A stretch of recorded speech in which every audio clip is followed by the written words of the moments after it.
ਵਾਹਿਗੁਰੂ ਜੀ ਕਾ ਖਾਲਸਾ ਵਾਹਿਗੁਰੂ ਜੀ ਕੀ ਫਤਿਹ। ਅੱਜ ਅਸੀਂ ਸਾਰੇ ਇਲਾਕੇ ਦੇ ਹਰ ਵਰਗ ਚੋਂ, ਨੌਜਵਾਨ ਵਰਗ ਚੋਂ, ਸਮਾਜ ਸੇਵੀ ਸਾਰੇ ਰਲ ਮਿਲ ਕੇ ਇੱਕ ਅਸੀਂ ਫੈਸਲਾ ਕੀਤਾ। ਰਾਤ ਸਾਨੂੰ ਜਦੋਂ ਅਸੀਂ ਅਗੰਮਪੁਰ ਪਹੁੰਚੇ ਤਾਂ ਉੱਥੇ ਗੱਡੀਆਂ ਨੇ ਇੱਕ ਬਹੁਤ ਵੱਡਾ ਜਾਮ ਲਾਇਆ ਹੋਇਆ ਸੀ। ਸਥਾਨਕ ਲੋਕ ਤੰਗ ਪਰੇਸ਼ਾਨ ਹੋ ਰਹੇ ਸੀ। ਉਹਨਾਂ ਦੇ ਫੋਨ ਤੋਂ ਬਾਅਦ ਜਦੋਂ ਮੈਂ ਤੇ ਸਤਵੀਰ ਰਾਣਾ ਜੀ ਉੱਥੇ ਪਹੁੰਚੇ ਤਾਂ ਉੱਥੇ ਰੈਲਟੀ ਦੇ ਨਾਂ ਤੇ ਜਿਹੜੇ ਗੁੰਡਾ ਟੈਕਸ ਵਸੂਲਦੇ ਨੇ ਉਹ ਨਜਾਇਜ਼ ਤੌਰ ਤੇ ਗੱਡੀਆਂ ਨੂੰ ਸੜਕ ਤੇ ਰੋਕ ਕੇ ਉਹਨਾਂ ਤੋਂ ਪੈਸੇ ਦੀ ਮੰਗ ਕਰ ਰਿਹਾ ਸੀ। ਸਾਡੇ ਉੱਥੇ ਪਹੁੰਚਣ ਤੋਂ ਬਾਅਦ ਜਦੋਂ ਅਸੀਂ ਉਹਨਾਂ ਨੂੰ ਕਿਹਾ ਵੀ ਆਪਣੇ ਜਿਹੜੇ ਮਾਲਕਾਂ ਨੂੰ ਫੋਨ ਲਾਇਆ ਜਾਵੇ, ਉਹਨਾਂ ਨੂੰ ਇੱਥੇ ਬੁਲਾਇਆ ਜਾਵੇ, ਪੁਲਿਸ ਨੂੰ ਇੱਥੇ ਬੁਲਾਇਆ ਜਾਵੇ, ਪ੍ਰਸ਼ਾਸਨ ਨੂੰ ਇੱਥੇ ਬੁਲਾਇਆ ਜਾਵੇ, ਤਾਂ ਉਹਨਾਂ ਕੋਲ ਕੋਈ ਵੀ ਤਸੱਲੀ ਬਖਸ਼ ਜਵਾਬ ਨਹੀਂ ਸੀ ਉਸ ਟਾਈਮ।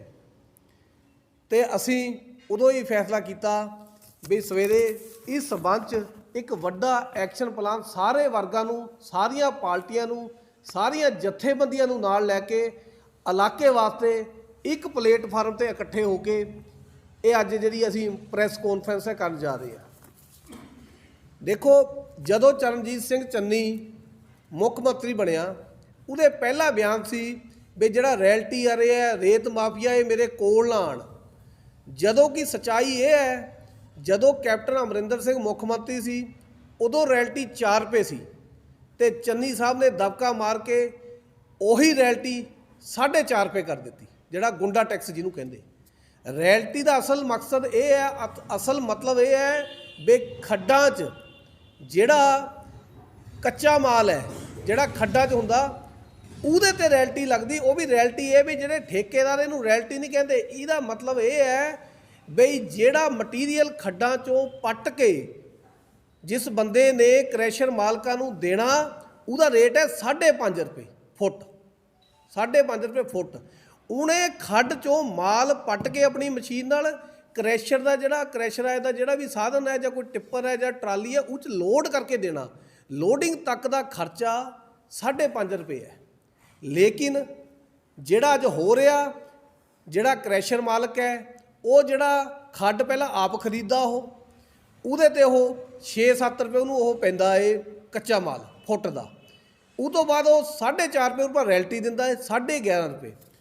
ਉਹ ਤੋਂ ਬਾਅਦ ਜਦੋਂ ਉਹ ਇਹਦੇ ਵੀ ਖਰਚੇ ਤੋਂ ਬਾਅਦ 4.5 ਰੁਪਏ ਉਹ ਹੋਰ ਉਹਦੀ ਲੇਬਰ ਦਾ, ਕੁਝ ਬਿਜਲੀ ਦਾ, ਉਹ ਸਾਰੇ ਖਰਚੇ ਉਹਨੂੰ ਪੈਂਦੇ ਆ। ਕਹਿਣ ਦਾ ਮਤਲਬ ਇਹ ਹੈ ਵੀ ਜਿਹੜੇ ਰੈਲਟੀ ਵਾਲੇ ਠੇਕੇਦਾਰ ਕਹਾਂਦੇ ਜਿਹੜਾ ਗੁੰਡਾ ਟੈਕਸ ਵਸੂਲ ਰਹੇ, ਇਹ ਬਿਲਕੁਲ ਤੌਰ 'ਤੇ ਨਜਾਇਜ਼ ਵਸੂਲ ਰਹੇ। ਇਹਨਾਂ ਕਾਰਨ ਹੀ ਜਿਹੜਾ ਰੇਤਾ ਹੈ ਮਹਿੰਗਾ ਹੈ। ਚਰਨਜੀਤ ਸਿੰਘ ਚੰਨੀ ਨੇ ਬਿਆਨ ਦਿੱਤਾ ਵੀ 5.5 ਰੁਪਏ ਸਕੁਅਰ ਫੁੱਟ ਦੇ ਹਿਸਾਬ ਨਾਲ ਰੇਤਾ ਮਿਲੂਗਾ। ਪਰ ਮਿਲੂਗਾ ਕਿੱਦਾਂ? 4.5 ਰੁਪਏ ਦਾ ਰੈਲਟੀ ਹੈ। ਜੇ ਉਹ ਰੈਲਟੀ ਨੂੰ ਬੰਦ ਕਰ ਦੇਣ ਤਾਂ ਵੀ ਰੇਟੇ ਦਾ ਰੇਟ 11 ਰੁਪਏ ਹੋਣਾ। ਸਿਰਫ ਲੋਕਾਂ ਨੂੰ ਗਮਰਾਹ ਕੀਤਾ ਜਾ ਰਿਹਾ।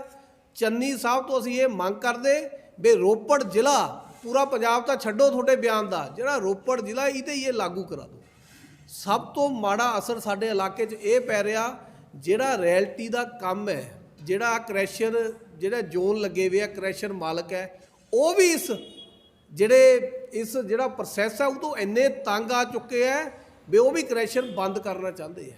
ਕਿਉਂਕਿ ਉਹਨਾਂ ਨੂੰ ਬਚਦਾ ਕੁਛ ਨਹੀਂ ਹੈਗਾ, ਸਾਰਾ ਕੁਛ ਉਹ ਵੀ ਨਜਾਇਜ਼ ਮਾਈਨਿੰਗ ਕਰਦੇ। ਫਿਰ ਅੱਗੇ ਉਹਨਾਂ ਨੂੰ ਕਰਨੀ ਪੈਂਦੀ ਕਿਉਂਕਿ ਰੇਟ ਬਹੁਤ ਜ਼ਿਆਦਾ ਹੈ। ਫਿਰ ਉਹ ਸਾਰੇ ਪੈਸੇ ਇਕੱਠੇ ਕਰਕੇ ਰੈਲਟੀ ਵਾਲੇ ਗੁੰਡਿਆਂ ਨੂੰ ਦੇ ਦਿੰਦੇ। ਜਦੋਂ ਕਿ ਰੈਲਟੀ ਦਾ ਅਸਲ ਮਕਸਦ ਇਹ ਹੈ ਵੀ ਉਹ ਖੱਡਾਂ 'ਚ ਬਹਿਣ। ਉਹਨਾਂ ਨੂੰ ਕੋਈ ਅਖਤਿਆਰ ਨਹੀਂ ਹੈਗਾ ਵੀ ਉਹ ਇਹ ਮੇਨ ਰੋਡਾਂ 'ਤੇ ਬਹਿ ਕੇ ਜਾਂ ਕ੍ਰੈਸ਼ਰਾਂ 'ਤੇ ਬਹਿ ਕੇ ਉਹ ਪੈਸੇ ਇਕੱਠੇ ਕਰਨ। ਉਹ ਵੀ ਕੰਮ ਸਰਕਾਰ ਦੇ ਜਿਹੜੇ ਚੁਣੇ ਹੋਏ ਬੰਦੇ ਆ ਜਾਂ ਜਿਹੜੇ ਲਾਏ ਹੋਏ ਸਰਕਾਰੀ ਅਫਸਰ, ਉਹਨਾਂ ਦੀ ਦੇਖ ਰੇਖ ਹੇਠ ਹੋ ਸਕਦਾ। ਹੁਣ ਅਸੀਂ ਚੰਨੀ ਸਾਹਿਬ ਤੋਂ, ਪ੍ਰਸ਼ਾਸਨ ਤੋਂ ਇਹ ਮੰਗ ਕਰਦੇ ਆ ਕਿ ਅਸੀਂ ਅੱਜ ਇੱਕ, ਹੋ ਸਕਦਾ ਅਸੀਂ ਸਲਾਹ ਮਸ਼ਵਰਾ ਕਰਕੇ ਇੱਕ ਕਮੇਟੀ ਬਣਾਈਏ ਜਿਹੜਾ ਇਸ ਕੰਮ ਨੂੰ ਰੋਕੂਗਾ ਅਤੇ ਜਿਹੜਾ ਨਜਾਇਜ਼ ਕੰਮ ਰੈਲਟੀ ਦੇ ਨਾਂ 'ਤੇ ਗੁੰਡਾ ਟੈਕਸ ਵਸੂਲਿਆ ਜਾ ਰਿਹਾ ਉਹਦੇ ਖਿਲਾਫ ਸਾਰੀਆਂ ਜਥੇਬੰਦੀਆਂ ਨੂੰ, ਅੱਜ ਜਿੰਨਾ ਕੁ ਸਾਡਾ ਹੋਇਆ ਅਸੀਂ ਉਹਨੇ ਕੁ ਫੋਨ ਕਰ ਲਿਆ। ਕੱਲ੍ਹ ਨੂੰ ਅਸੀਂ ਹੋਰ ਪਾਰਟੀਆਂ ਦੇ ਬੰਦਿਆਂ ਨੂੰ ਫੋਨ ਕਰਕੇ ਸਾਰੇ ਇੱਕ ਪਲੇਟਫਾਰਮ 'ਤੇ ਇਕੱਠੇ ਹੋ ਕੇ ਇਹਨਾਂ ਰੈਲਟੀ ਵਾਲਿਆਂ ਨੂੰ ਇੱਥੋਂ ਅਸੀਂ ਤੋਰਨਾ ਹੈ ਵੀ ਜਿੱਥੇ ਜਿਹੜੀਆਂ ਖੱਡਾਂ ਮਾਈਨਿੰਗ ਦੇ ਇਹਨਾਂ ਦੇ ਕੋਟੇ 'ਚ ਆਉਂਦੀਆਂ ਉੱਥੇ ਜਾ ਕੇ ਰੈਲਟੀ ਲੈਣ। ਉਹ ਤੋਂ ਇਲਾਵਾ ਇਹਨੂੰ ਅਸੀਂ ਕਿਤੇ ਵੀ ਰੈਲਟੀ ਨਹੀਂ ਲੈਣ ਦੇਣੀ।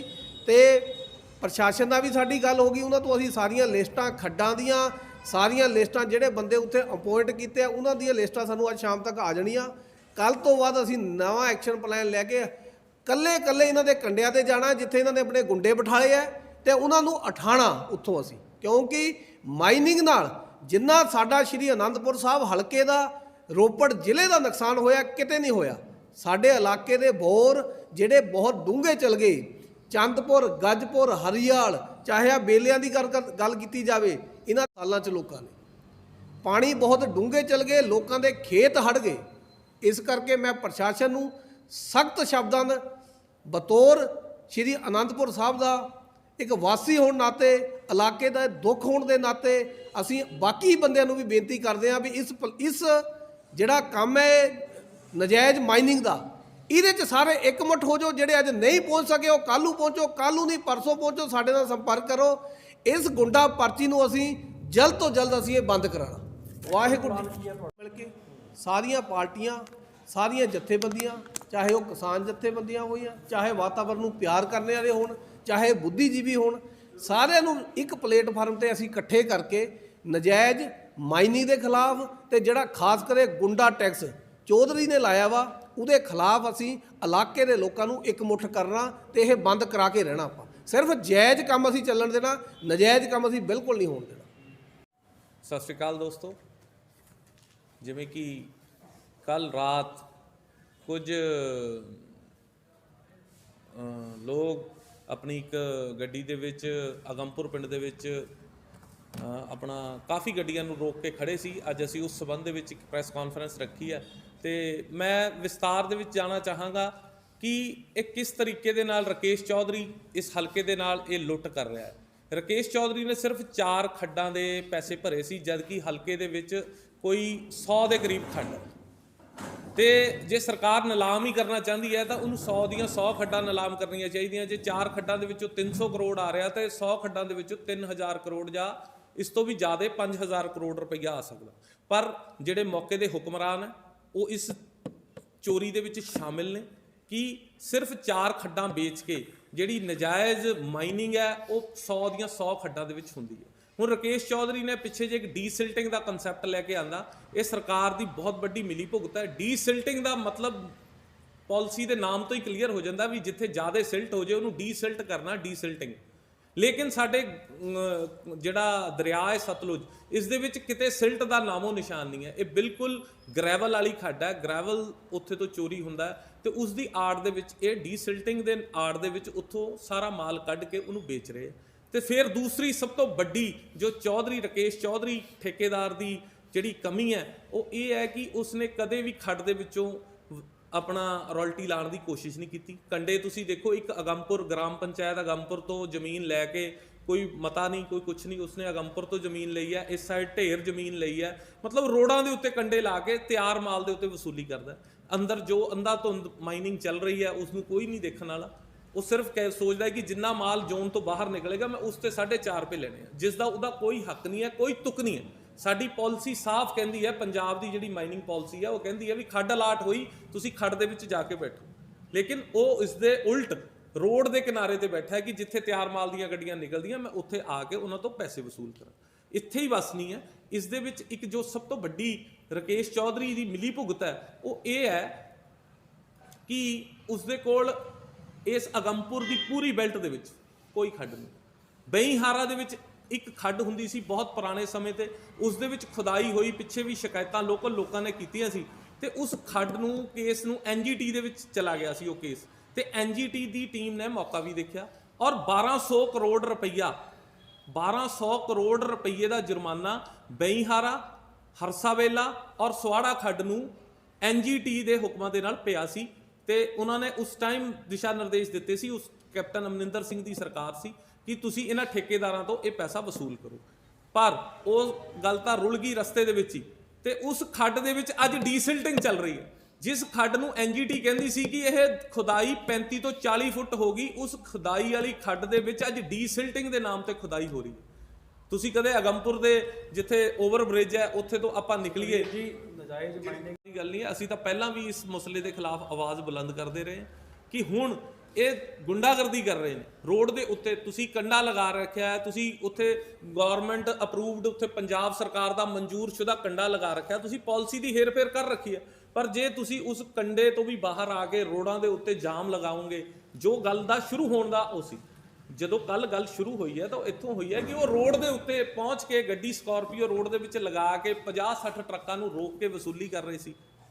ਤੇ ਇਸ ਕਰਕੇ ਇਹ ਮੁੱਦਾ ਕੱਲ ਰਾਤ ਤੋਂ ਸ਼ੁਰੂ ਹੋਇਆ। ਅਸੀਂ ਸਾਰੇ ਉੱਥੇ ਮੌਕੇ ਤੇ ਇਕੱਠੇ ਹੋ ਗਏ ਤੇ ਜਦੋਂ ਅਸੀਂ ਉਹਨਾਂ ਤੋਂ ਪੁੱਛਿਆ, ਉਹ ਕਹਿੰਦੇ ਅਸੀਂ ਹਾਂ ਪਰਚੀ ਚੈੱਕ ਕਰ ਰਹੇ ਸੀ, ਤੁਸੀਂ ਸ਼ਾਇਦ ਲਾਈਵ ਅਸੀਂ ਵੀਡੀਓ ਪਾਈ ਹੈ, ਉਹਦੇ ਵਿੱਚ ਉਹ ਖੁਦ ਕਹਿ ਰਿਹਾ ਸੀ ਕਿ ਮੈਂ ਰਾਕੇਸ਼ ਚੌਧਰੀ ਦਾ ਬੰਦਾ ਹਾਂ ਤੇ ਮੈਂ ਇੱਥੇ ਪਰਚੀ ਚੈੱਕ ਕਰਨਾ ਹੈ। ਤੁਹਾਨੂੰ ਮੋਬਿਲਾਈਜ਼ ਕਰਕੇ ਕਰੋਗੇ? ਮੋਬਿਲਾਈਜ਼ ਕਰਕੇ ਇਹ ਬਿਲਕੁਲ ਬੰਦ ਕਰਾਵਾਂਗੇ। ਦੇਖੋ ਜੀ, ਡੀਸਿਲਟਿੰਗ ਦਾ ਮੈਂ ਪੁਰਜ਼ੋਰ ਸ਼ਬਦਾਂ 'ਚ ਨਿੰਦਾ ਕਰਦਾ ਹਾਂ ਕਿ ਡੀਸਿਲਟਿੰਗ ਜੇ ਇਹਨਾਂ ਨੇ ਟੈਂਡਰ ਦੇਣਾ ਤਾਂ ਭਾਖੜੇ 'ਚ ਲੋੜ ਹੈ। ਤੁਹਾਨੂੰ ਪਤਾ ਸਿਲਟ ਦੇ ਨਾਲ ਉੱਥੇ ਗੇਟ ਬੰਦ ਹੋ ਗਿਆ, ਉੱਥੇ ਦੇਣ ਕਿਸੇ ਨੂੰ ਟੈਂਡਰ। ਰਾਕੇਸ਼ ਚੌਧਰੀ ਉੱਥੇ ਜਾਵੇ, ਸਿਲਟ ਕੱਢੇ, ਇਹਨੂੰ ਉੱਥੇ ਤੋਂ ਸੋਨਾ ਮਿਲੇ, ਹੀਰੇ ਮੋਤੀ ਜੋ ਵੀ ਨਿਕਲਣ ਉਹ ਇਹਦਾ ਹੋਵੇ। ਡੀਸਿਲਟਿੰਗ ਦੀ ਪਾਲਿਸੀ 'ਚ ਇਦਾਂ ਹੁੰਦਾ ਹੈ ਕਿ ਤੁਸੀਂ ਡੀਸਿਲਟਿੰਗ ਦੀ ਜਿਹੜੀ ਪਾਲਿਸੀ ਹੈ ਇਹਦੇ ਵਿੱਚ ਅਗਲਾ ਕਦਮ ਕੱਲ ਤੋਂ ਹੀ ਅੱਜ ਅਸੀਂ ਪ੍ਰਸ਼ਾਸਨ ਨੂੰ ਔਰ ਪੰਜਾਬ ਸਰਕਾਰ ਨੂੰ ਇਸ ਪ੍ਰੈਸ ਕਾਨਫਰੰਸ ਦੇ ਰਾਹੀਂ ਚੇਤਾਵਨੀ ਦਿੰਦੇ ਆ ਕਿ ਇਸ ਲੁੱਟ ਨੂੰ ਬੰਦ ਕਰ ਦੇਣ, ਨਹੀਂ ਕੱਲ ਤੋਂ ਮਜਬੂਰਨ ਅਸੀਂ ਸਾਰੇ ਇਕੱਠੇ ਹੋ ਕੇ ਆ ਮੇਰੇ ਨਾਲ ਚੰਗਰ ਏਰੀਏ ਤੋਂ ਸਾਰੇ ਲੋਕ ਆਏ ਨੇ। ਚੰਗਰ ਦੇ ਵਿੱਚ ਸਾਰੀ ਜਗ੍ਹਾ ਕਿਤੇ ਵੀ ਕੋਈ ਖੱਡ ਨਹੀਂ ਹੈ, ਕੋਈ ਡੀਸਿਲਟਿੰਗ ਦਾ ਕਨਸੈਪਟ ਨਹੀਂ ਹੈ। ਪਰ ਤੁਸੀਂ ਅੱਜ ਚੱਲ ਕੇ ਦੇਖੋ, ਉੱਥੇ ਪਹਾੜਾਂ ਦੇ ਪਹਾੜਾਂ ਨੂੰ ਖੋਦਿਆ ਜਾ ਰਿਹਾ। ਬਿਲਕੁਲ ਰੋਡ ਦੇ ਕਿਨਾਰੇ ਸਜਾਏ ਪੱਥਰ ਮਿਲਣਗੇ। ਜਦੋਂ ਵੀ ਤੁਸੀਂ ਚੰਗਰ ਦੇ ਵਿੱਚ ਕਾਹੀਵਾਲ ਤੋਂ ਅਸੀਂ ਪਹਾੜਪੁਰ ਦੇ ਪਾਸੇ ਨੂੰ ਜਾਈਏ ਤਾਂ ਬਹੁਤ ਵੱਡੇ ਵੱਡੇ ਢੇਰ ਉੱਥੇ ਲੱਗੇ। ਜੇ ਨਹੀਂ ਪ੍ਰਸ਼ਾਸਨ ਕੁਝ ਕਰਦਾ, ਬਿਲਕੁਲ ਜਾਮ ਕਰਾਂਗੇ ਜੀ ਕੰਡੇ ਦੇ ਉੱਤੇ। ਅਸੀਂ ਕੱਲ ਤੋਂ ਹੀ ਅੱਜ ਅਸੀਂ ਕਮੇਟੀ ਬਣਾ ਲੈਣੀ ਹੈ ਤੇ ਉਸ ਤੋਂ ਬਾਅਦ ਅਸੀਂ ਆਪਣੇ ਜੱਥੇ ਲੈ ਕੇ ਜਿੱਥੇ ਜਿੱਥੇ ਇਹਨਾਂ ਦੇ ਕੰਡੇ ਨੇ ਅਸੀਂ ਉੱਥੇ ਧਰਨਾ ਦੇਵਾਂਗੇ ਲਗਾਤਾਰ। ਸਾਡੀ ਤਾਂ ਸਾਰਿਆਂ ਨੂੰ ਅਪੀਲ ਹੈ, ਸਾਡੀ ਸਾਰੇ ਇਲਾਕੇ ਨਿਵਾਸੀਆਂ ਨੂੰ, ਜਿਹੜੇ ਆਪਣੇ ਇਲਾਕੇ ਨੂੰ ਪਿਆਰ ਕਰਦੇ ਆ, ਜਿਹੜੇ ਕੁਦਰਤ ਨੂੰ ਪਿਆਰ ਕਰਦੇ ਆ, ਵੀ ਇਸ ਨਜਾਇਜ਼ ਮਾਈਨਿੰਗ ਦੇ ਖਿਲਾਫ ਇਕੱਠੇ ਹੋ। ਖਾਸ ਕਰ ਮੈਂ ਇਲਾਕੇ ਦੇ ਨੌਜਵਾਨਾਂ ਨੂੰ ਬੇਨਤੀ ਕਰਦਾ ਵੀ ਤੁਹਾਨੂੰ ਇਕੱਠੇ ਹੋਣ ਦੀ ਵਿਸ਼ੇਸ਼ ਲੋੜ ਹੈ, ਕਿਉਂਕਿ ਅੱਗੇ ਜਾ ਕੇ ਤੁਸੀਂ ਇਹ ਸਾਰੇ ਫਿਊਚਰ 'ਚ ਆਪਣਾ ਇਲਾਕਾ ਜਿਹੜਾ ਇੰਨਾ ਸੋਹਣਾ ਇਲਾਕਾ ਹੈ ਉਹਨੂੰ ਸਾਂਭਣਾ ਹੈ, ਇਹਨੂੰ ਸਵਾਰਨਾ ਹੈ। ਲੇਕਿਨ ਜੇ ਅੱਜ ਨਜਾਇਜ਼ ਮਾਈਨਿੰਗ ਦੇ ਰੂਪ ਵਿੱਚ ਸਾਡੇ ਇਲਾਕੇ ਨੂੰ ਉਜਾੜ ਦਿੱਤਾ ਗਿਆ, ਸਾਡੇ ਇਲਾਕੇ ਦੇ ਬੋਰ ਡੂੰਘੇ ਹੋ ਗਏ, ਸਾਡੇ ਜਿਹੜੇ ਕੁਦਰਤੀ ਦਰਖਤ ਹੈ ਉਹ ਵੱਢ ਦਿੱਤੇ ਗਏ, ਜਿਹੜੇ ਕੁਦਰਤੀ ਪਹਾੜ ਹੈ ਉਹਨਾਂ ਨੂੰ ਪੱਟ ਦਿੱਤਾ ਗਿਆ, ਤਾਂ ਸਾਡਾ ਇਲਾਕਾ ਉੱਜੜ ਜੂਗਾ, ਸਾਡੇ ਪਾਣੀ ਥੱਲੇ ਚਲ ਜਾਣਗੇ, ਸਾਡੀਆਂ ਜ਼ਮੀਨਾਂ ਹੜ ਜਾਣਗੀਆਂ। ਕਿਸੇ ਦੇ ਜਿਹੜੇ ਬਾਹਰੋਂ ਬੰਦੇ ਆਏ ਵੇ ਲੁੱਟ ਕੇ ਸਾਨੂੰ ਚਲੇ ਜਾਣਗੇ। ਸਾਨੂੰ ਕੋਈ ਇਹਨਾਂ ਮਾਈਨਿੰਗ ਦਾ ਸਾਨੂੰ ਕੁਝ ਟਾਈਮ ਵਾਸਤੇ ਕੁਝ ਫਾਇਦਾ ਹੋ ਸਕਦਾ, ਪਰ ਸਾਡਾ ਇਲਾਕਾ ਉੱਜੜ ਜੂਗਾ। ਇਸ ਕਰਕੇ ਇਲਾਕੇ ਨੂੰ ਬੇਨਤੀ ਹੈ ਵੀ ਇਕੱਠੇ ਹੋ ਜਾਓ, ਇਕੱਠੇ ਹੋ ਜਾਓ, ਇਕੱਠੇ ਹੋ ਜਾਓ। ਵਾਹਿਗੁਰੂ ਜੀ ਕਾ ਖਾਲਸਾ, ਸ੍ਰੀ ਵਾਹਿਗੁਰੂ ਜੀ ਕੀ ਫਤਿਹ। ਮੈਂ ਕਿਰਤੀ ਕਿਸਾਨ ਮੋਰਚਾ ਰੋਪੜ ਵੱਲੋਂ ਆਨੰਦਪੁਰ ਸਾਹਿਬ ਦਾ ਯੂਥ ਪ੍ਰਧਾਨ ਹੈ ਜੀ। ਸੋ ਅਸੀਂ ਤੇ ਪਹਿਲਾਂ ਵੀ ਬੜੀ ਵਾਰਾਂ ਅਸੀਂ ਤੇ ਪਰਚੇ ਵੀ ਆਪਣੇ ਤੇ ਕਰਾਲੇ ਮੈਨਿੰਗ ਦੇ ਵਿੱਚ ਸਾਰਾ ਕੁਝ ਕਰਕੇ ਅਸੀਂ ਤੇ ਪਹਿਲਾਂ ਵੀ ਜਿਸ ਏਰੀਏ ਦੇ ਵਿੱਚ ਹੁਣ ਪਰਚੀਆਂ ਲੱਗੀਆਂ ਅਸੀਂ ਕੰਡਿਆਂ ਦੇ ਉੱਤੇ ਜਾ ਕੇ ਅਸੀਂ ਰਾਤ ਨੂੰ ਸੱਟਾਂ ਵੀ ਖਾਧੀਆਂ, ਇਹਨਾਂ ਨੇ ਮਾਰੀਆਂ ਵੀ ਸਾਡੇ। ਅਸੀਂ ਤਾਂ ਇੱਕ ਬੇਨਤੀ ਕਰਦੇ ਹਾਂ, ਪਹਿਲਾਂ ਵੀ ਕਰਦੇ ਹਾਂ, ਹੁਣ ਵੀ ਕਰਦੇ ਹਾਂ, ਤੇ ਪ੍ਰਸ਼ਾਸਨ ਨੂੰ ਚੇਤਾਵਨੀ ਵੀ ਹੈ, ਅਗਰ ਜੇ ਹੁਣ ਵੀ ਨਾ ਮੈਨਿੰਗ ਰੁਕੀ ਤੇ ਅਸੀਂ ਇਹ ਧੱਕੇ ਨਾਲ ਗਿਆ। ਅਸੀਂ ਤਾਂ ਪਹਿਲਾਂ ਵੀ ਦਰੀਆਂ ਵਿਛਾ ਕੇ ਅਸੀਂ ਕੰਮ ਕਰ ਲੈਂਦੇ ਸੀ, ਤੇ ਹੁਣ ਵੀ ਅਸੀਂ ਰੋਡਾਂ ਤੇ ਦਰੀਆਂ ਵਿਛਾ ਕੇ ਬੈਠਾਂਗੇ। ਹੁਣ ਬੇਸ਼ੱਕ ਹੁਣ ਵੋਟਾਂ ਦਾ ਸੀਜ਼ਨ ਚੱਲ ਰਿਹਾ, ਹੁਣ ਬਹੁਤ ਕੁਝ ਹੋ ਰਿਹਾ, ਪਰ ਅਸੀਂ ਇਹ ਚੇਤਾਵਨੀ ਦਿੰਦੇ ਹਾਂ ਵੀ ਇੱਕ ਅੱਧੇ ਦਿਨ ਦੇ ਵਿੱਚ ਅਸੀਂ ਰੋਡ ਬਲੌਕ ਕਰਾਂਗੇ। ਜਿੱਥੇ ਦਾ ਵੀ ਸਾਨੂੰ ਸਾਰੇ ਵੀਰ ਸਾਨੂੰ ਕਹਿਣਗੇ ਅਸੀਂ ਇਹਨਾਂ ਦੇ ਨਾਲ ਖੜੇ, ਆਪਣੇ ਇਲਾਕੇ ਦੇ ਨਾਲ ਖੜੀ ਪੂਰੀ ਜਥੇਬੰਦੀਆਂ ਸਾਡੀਆਂ ਜਿਹੜੀਆਂ ਇਹ ਸਾਡੇ ਨਾਲ ਖੜੀਆਂ ਇਸ ਮੈਨਿੰਗ ਦੇ ਮੁੱਦੇ ਤੇ। ਅਸੀਂ ਪਹਿਲਾਂ ਵੀ ਲੜਦੇ ਰਹੇ ਹਾਂ, ਹੁਣ ਵੀ ਇਸ ਸੰਘਰਸ਼ ਦੇ ਵਿੱਚ ਗਾਂਹ ਵੱਧ ਕੇ ਯੋਗਦਾਨ ਜ਼ਰੂਰ ਪਾਵਾਂਗੇ। ਸੋ ਕਿਤੇ ਵੀ ਸਾਡੀ ਲੋੜ ਪੈਂਦੀ ਹੈ ਜਥੇਬੰਦੀ ਦੀ, ਸਾਨੂੰ ਬਾਹਰੋਂ ਅਸੀਂ ਆਪ ਅੱਗੇ ਹੋ ਕੇ ਇਹ ਲੜਾਈ ਲੜਾਂਗੇ। ਜਦੋਂ ਇਹਨਾਂ ਦੋਸ਼ਾਂ ਸੰਬੰਧੀ ਰਾਇਲਟੀ ਠੇਕੇਦਾਰ ਰਾਕੇਸ਼ ਚੌਧਰੀ ਨਾਲ ਗੱਲ ਕੀਤੀ ਗਈ ਤਾਂ ਉਹਨਾਂ ਨਜਾਇਜ਼ ਮਾਈਨਿੰਗ ਅਤੇ ਗੁੰਡਾ ਪਰਚੀ ਇਕੱਠੀ ਕਰਨ ਦੇ ਦੋਸ਼ਾਂ ਨੂੰ ਸਿਰੇ ਤੋਂ ਨਕਾਰਿਆ। ਉਹਨਾਂ ਕਿਹਾ ਕਿ ਉਹ ਸਿਰਫ ਮਾਨਤਾ ਪ੍ਰਾਪਤ ਖੱਡਾਂ ਵਿੱਚੋਂ ਹੀ ਮਾਈਨਿੰਗ ਕਰਦੇ ਹਨ ਅਤੇ ਮਿੱਥੇ ਰੇਟ ਤੇ ਕੱਚਾ ਮਾਲ ਸੰਬੰਧਿਤ ਕ੍ਰੈਸ਼ਰਾਂ ਤੋਂ ਸਪਲਾਈ ਕਰਦੇ ਹਨ। ਉਹਨਾਂ ਕਿਹਾ ਕਿ ਜਿਹੜੇ ਅਸੀਂ ਚੈੱਕ ਨਾਕੇ ਬਣਾਏ ਹੋਏ ਹਨ ਉੱਥੇ ਸਿਰਫ ਅਸੀਂ ਮਾਲ ਦੀ ਨਾਪਤੋਲ ਹੀ ਕਰਦੇ ਹਨ।